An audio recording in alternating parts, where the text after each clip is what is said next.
Yes, it still might be further down the road, but Penn State football's 2026 recruiting class could be epic.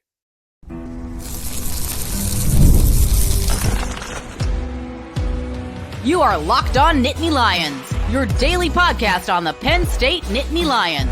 Part of the Locked On Podcast Network, your team every day. Penn State gets its quarterback for the class of 2026. This is Locked On Nittany Lions. I'm your host, Seyko, and thanks so much for making us your first listen and watch every single day. We are free and available wherever you get your podcasts, including YouTube. Long time no chat. Brian Smith from the Locked On Podcast Network is back, and we've had him on quite a bit on the show, but Penn State has been so active with recruiting, and all of his socials, all of his platforms will be down in the description. And since this is a recruiting show, today's episode is brought to you by the leaders in job recruiting, LinkedIn Jobs. These days, every new potential hire can feel like a high-stakes wager for your small business. That's why LinkedIn Jobs can help you find the right people for your team faster and for free. Post your job for free at linkedin.com/lockedoncollege. Terms and conditions apply. My first reaction to this, Brian, when they were able to land Troy Huhn, and we, how quickly these things happen. We talked about it on yesterday's recruiting update. Less than 24 hours later, Troy Huhn is committed to Penn State. But this could not be a better start to the class of 2026. Not only do you have a top 10 quarterback from California, top 10 in the nation, he's from California, and then you have one of the top in-state prospects in Messiah Mickens and a top 10 running back. You have the two faces of your class of 2026 now, right now, as we sit here in the middle of the summer of 2024. So now the rest of the groundwork is laid for Penn State to have a really good class in next year's cycle. This is unique. Not often are you going to only get just great players, but at the positions that you would really like to get. Penn State's a running team. They get to study running back early. They go out and they also get a quarterback, and he's from California. I mean, it's just bizarre. But that is kind of recruiting, as we've been talking about here the last few weeks. Things just have changed. California, they got the corner out of there recently. They got a kid from Texas. They're getting kids out of Florida. They're getting kids all over the place. Penn State recruiting is on the move. Yeah, you alluded to Max Granville out of the state of Texas, and that one was a surprise. And of course, I have more of that content across the channel as well, given the fact, catching up with Locked On Sooners about how he was projected there. But yes, going out to California, the interesting part about that, Brian, is that Penn State had not landed a California prospect since 2014 when Koa Farmer, a four-star prospect at the time, had committed, ended up going to the NFL, didn't have the longest NFL career, but started at Penn State at linebacker, was a quality prospect out of high school, not the greatest NFL career, but he made it, right? He made it. But Penn State hasn't gotten a prospect from there in a decade. And then in the span of a month, they have Darius Dixon, who's arguably one of the best cornerbacks in the class of 2025. And then they get a quarterback for the class of 2026. Conference realignment matters, Brian. And that is a big deal because it's the fact that Penn State isn't being pushed to the side. The conference is expanding, and now Penn State's recruiting footprint has expanded as well. That's part of the game. You have to adjust with the times. Mm-hmm. Penn State's in the most wide-ranging conference by a mile, and they're a conference, it's dominant anyway. It's the Big Ten. Even before the expansion, you could recruit California. Ohio State and Michigan had done it for a long time. Maybe Penn State probably should have got in that boat a little earlier, but better late than never. And getting Huhn on top of getting Dixon, like, you're not just getting guys, you're getting elite players right out the gate. That's really surprising to me. These are kids that had offers from across the country: Texas, Penn State, Michigan, USC, those kinds of programs. I guess they went with the bang here. So I don't know if they'll continue to have that much success in California, but even if you just get one or two kids a year to supplement the kids from Ohio, Pennsylvania, New Jersey, Maryland, Virginia, you're going to be fine. This is a really cool thing about recruiting now, though.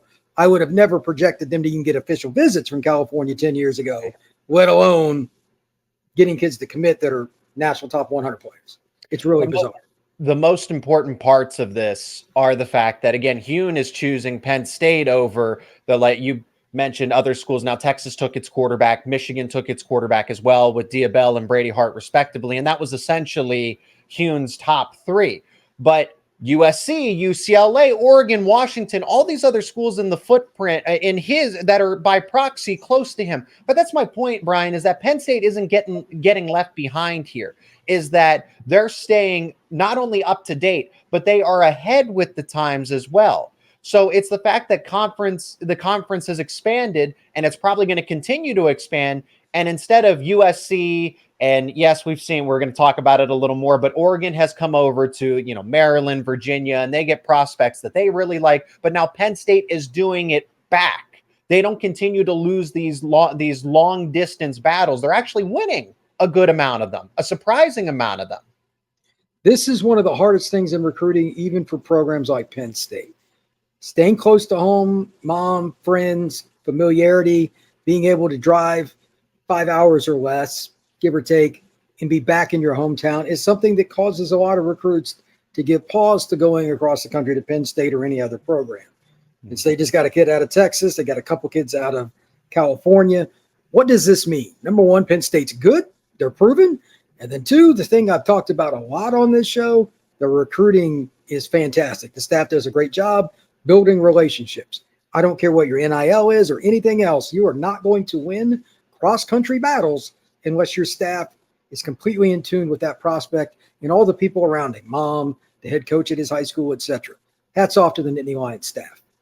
Let's circle back to the fact that in the class of 2026, have your quarterback and your running back, and they're not low-end 3-stars, guys that are flying under the radar. These are nationally recognized. At the end of the day, could end up being 5-star commits when these rankings are truly finalized. But the fact that they are in the consensus top 10 across the recruiting platforms is a very good start. So you have quality impact players at quality impact positions. So the groundwork is laid. Everything takes care of itself, Brian. James Franklin has admitted this. Other college football coaches have admitted this. The best recruiters are not the head coach, the recruiting staff, the assistants. It is the players. So if Troy Huhn from California, who is a top 10 quarterback in the nation, says, yes, I like Penn State. If Messiah Mickens, a top 10 running back, yes, he's from Pennsylvania, chooses Penn State, well, let the dominoes just fall where they may. Other like-minded prospects, other talented prospects are going to want to follow suit because it's the trendy thing for these other prospects to go to Penn State. Yeah, that's the important thing to mention here as well. This has been a rule forever. People ask me, well, why does Alabama and Georgia get all these kids when these players know it's not going to be easy to play early? Now, there's two things. Number one, you're talking about players that are really good. They always think they can play even when it's not likely. Right. They get fooled. And two, great players want to play with other great players. If you get guys early in the boat, especially if they'll help the staff recruit. Troy's a great kid, by the way. I know a great kid. Mickens, great kid. Those guys will help Franklin and his staff. When they go to campus and there are the recruits around and stuff, you can build on that. I know we're in the middle of the 25 frenzy with the commitments. I'm telling you, 26 can be a special class for Penn State, having those kinds of personality. You got your quarterback. It's the most important position by a mile. Then you got a local guy who can go up to Penn State fairly easily, and he's a national recruit. When you see him walk up to him, you know why Mickens is a national recruit. That's not a normal kid. He's put together. You got those guys hanging around campus. It's going to be easy to perpetuate more commitments. Penn State's in a pretty good spot here. I know it's a completely different cycle. It's a year away, the recruiting cycle itself, and that's playing time. That's years away, 3-4 years down the road. But Penn State is in a great spot to have an epic class of 2026. We're talking top 10, maybe even top 5, and come back to this show and see if that's the case in about 2 years. Now, it's still, you got to focus on 2025. There's still other top priority remaining targets. So just because Brandon Finney's off the board at the moment doesn't mean that Penn State is not in good standing with some other prospects and some notable names as well that Penn State wasn't originally a favorite for, like Max Granville, and now they are. We'll discuss that on the other side of this break. And today's show is brought to you by our friends at Gametime. You got to download the Gametime app because buying tickets to your favorite events should not be stressful. Now, I love going to Major League Baseball games in the summer, and I've used the Gametime app to download tickets to baseball games myself. Create fond memories, go to the events, take out the hassle of buying tickets with Gametime. Anytime you go into the Gametime app, you can see all the games. You can sort them by where you're looking, what area, what city, and that's what's convenient. I've gone to Pirates and Phillies games with the Gametime app. I've used it when I'm out of town. I've gone to a Rangers game with using the Gametime app. But the best part about all of this is not only the convenience, it's the savings that you get.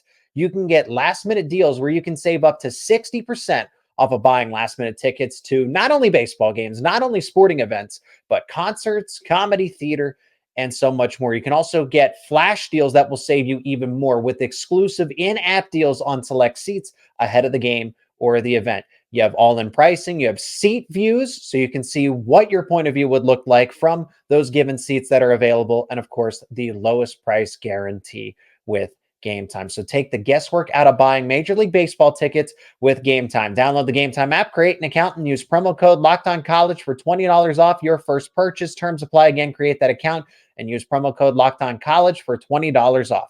Download Gametime today. Last minute tickets, lowest price guaranteed.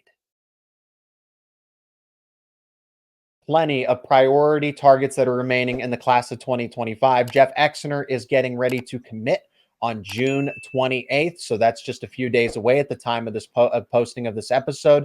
Penn State needs wide receivers, Jeff Exinor, Lex Cyrus, there's Matthew Alton, and other guys like Taz Williams have finished their official visits. Everybody's finished their official visits, but it seems like everyone's starting to really narrow down their lists here. So Penn State could end up with 4, maybe even 5 wide receiver commits in this class of 2025. But if you do end up just getting Lyric Samuel, Lex Cyrus, and Jeff Exinor, who is projected to Penn State, I think that's a good 3 prospect haul for Marcus Haggins now in year 2 as the wide receivers coach. If they can do that and then next year follow it up with another quality 2 or 3 guys, they'll be back on pace. Yes. Quarterback recruiting is obviously going to be helpful because you got Troy in the mix. And for anybody out there, go look up Troy Huhn's film. He's legit. I've seen him a couple of years in a row at Elite 11s. He came out to the East to do a couple of them. Great kid, great player. Any kid that goes and watches his films going, okay, this is somebody that can get me the football. And no 2 positions are connected like QB and receiver. But they're starting to trend in the right direction. They still need to have a good year this year. That's unavoidable. Yeah. But everything is trending in the right direction. I think the hiring of the new offense coordinator, getting rid of the old coordinator is going to be a boom for Penn State football. It's a big deal. Oh, it already shows, right? Andy Kotelnicki coming in, and you're able to retain Messiah Mickens. There's no drop off in the relationship. You're able to recruit a quarterback from California. Penn State doesn't have to settle there. I think there are really good quarterbacks in the state of Pennsylvania and close by, but they're not to the caliber of Troy Huhn. And so these hires matter. These things, they matter. And the wide receivers, the future ones, are going to see that. So that's why I said, the dominoes will continue to fall, not only for 2026, but the year before and the subsequent years after, because a commit like Huhn says, okay, yeah, this is a place that, I want somebody who's going to be really good at throwing the football. And if you're a wide receiver, you will want to join them for that same program here. I'm glad that they're in good standing with Lex Cyrus and Jeff Exinor. We talked about that a lot.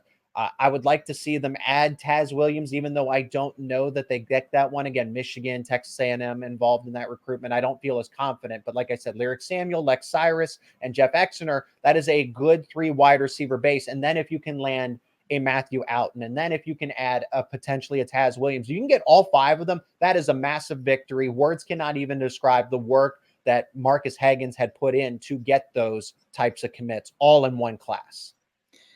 That's a really good point. If you can get that many, there are always going to be recruiting misses. Mm-hmm. Even 5-star guys. The key is numbers. How many times do you see a position, pick a school, pick a year, pick whatever you want, where one position just has a bad run of injuries? If you were already thin at that spot, what happens? The other team targets that spot and mitigates your talent at other positions. Especially if it's like offensive tackle or quarterback, that's a whole nother animal. You're in trouble. But Any position you can be there. Penn State's got some numbers at receiver, but they haven't developed the way they probably should have. I have a feeling you're going to see a few of those guys turn it up a notch this year with the new coaching. But now they're bringing in an influx of guys. They shouldn't have problems at receiver. And quite honestly, I don't think any spot on their roster is in a bad spot moving forward. They should be good. There's no reason for Penn State to have holes. It's going to come down to coaching in big game moments for the rest 4 or 5 years, really. That's what Penn State football is going to be about. Defensive line is getting better. It's gotten actually a lot better in just a matter of days. Max Granville commits. That's a surprise one. And Deion Barnes, I don't think is finished here. He might have the inside track to land a Florida native, a Florida prospect in Randy Adirika, someone that we've mentioned a lot. Great, like you said, great personality. You've met him before. You've seen him play in person. Adirika could be, that difference maker in the interior of the defensive line. So that's great that Penn State's getting pass rushers, but you need a guy that can clog the middle. And it seems right now Penn State, I don't want to say they're in the lead, but it sounds like Adirika is down to either USC or Penn State. That's interesting because for a long time I thought Randy would just go to Florida State or Miami, make the normal pick because Central kids go to one of those two schools. They always have. Now it's not going to be either one. That's the rumor. Based on that and what's been going on here recently with Penn State, it's par for the course to be outside the box because Penn State doesn't get Miami Central kids, but now they are. That is not a program that has ever had anything to do with Penn State until the last 2 years. It just shows you how much recruiting has changed, and especially at a premium position like defensive tackle, that's important because defensive tackles, there are very few and far between that have Randy's natural girth. He's like 280 and can move like he does. He is a bull in a china shop. Good kid and all that, but when he puts the helmet on, he's not the person you want to run into on the gridiron. So Penn State needs at least one of these guys in every class that is a big-bodied, already naturally fully developed kid. Here it is. This is how Alabama, LSU, Georgia, Clemson normally do it. Either you get some of those kids too or you're in trouble. Penn State would do well to get Mr. Adirika. Bad news for Penn State recruiting as they miss out on a priority prospect. Oregon swoops in and lands a commitment from someone Penn State had as a priority. We're going to get to that and more coming up next here on Locked On Nittany Lions. Today's show is also brought to you by eBay Motors. Passion, drive, patience. It's what brings home the winning trophy is also what keeps your ride or die alive. eBay Motors has everything you need to maintain your vehicle and level it up to its peak performance. Superchargers, roof racks, exhaust kits, LED headlights, and more. Whether you are into speed, power, or style, eBay Motors has got you covered. With over 122 million parts for your number one ride or die, you'll always find exactly what you're looking for. And with eBay Guaranteed Fit, your part is guaranteed to fit your ride or you get your money back. Because with eBay Motors, you're burning rubber and not cash. With all the parts you need at the prices you want, it is easy to make your car into that MVP and bring home huge wins. To keep your ride or die alive, visit ebaymotors.com. That is ebaymotors.com. Eligible items only, exclusions apply. eBay Guaranteed Fit is only available to U.S. customers. One of Penn State's priority targets, Brandon Finney, four-star athlete, cornerback, one of the better ones in the nation, out of the state of Maryland, and more importantly, more coincidentally, I should say, goes to McDonough High School, which has been a pipeline for Penn State.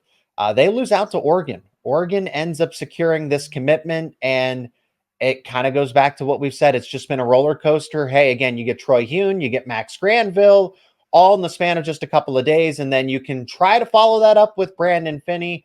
He ends up going to Oregon. So something, Penn State fans are bragging about, and on this show too, that, hey, they're recruiting all across the country. Well, Oregon does just that, goes all the way across the country and gets Finney, who would seem to be a Penn State, I don't want to say a shoe-in, but most likely a Penn State commit.